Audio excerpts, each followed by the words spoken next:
kwa nini leo tuko hapa? Sisi wasanii wa kundi la Star Vision Film pamoja na wasanii wenzangu wa mkoa huu kutoka manispaa yetu ya Moshi pia tupo kwa sababu tumekuja kuzindua mauzo ya tiketi ya tamthilia ya VETA First Year. Tamthilia ya VETA First Year tunatarajia kuizindua tarehe 26 ya mwezi wa 6 mwaka huu 2026. Uzinduzi huu utafanyika katika ukumbi wa Nyerere Hall ulioko ndani ya Chuo Kikuu cha Ushirika Moshi. Ndio maana tumeanza kufanya uzinduzi wa tiketi ili kuweza kupata picha ya kitu kikubwa tunachoenda kukifanya mbele yetu.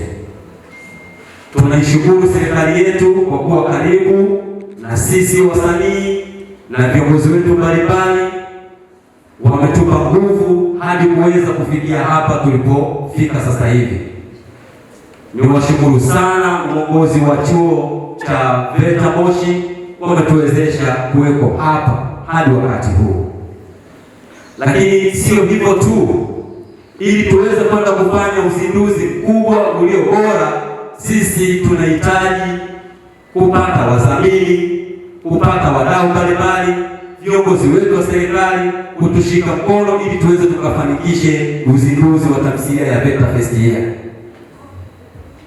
Kwa matarajio yetu, uzinduzi wa VETA First Year tunatamani sana kupata waziri wizara ya vijana na maendeleo ya vijana aweze kuhudhuria, aongee na makundi haya ya vijana, aongee na sisi wasanii na makundi mbalimbali ya jamii yetu. Kwa hiyo hatuwezi kwenda tu kizembezembe, lazima twende tukiwa shupavu, tumegangamana, na ndio maana tumeweza kuzindua tiketi ili jamii wakajua kuna kitu gani tunaenda kukifanya mbele yetu.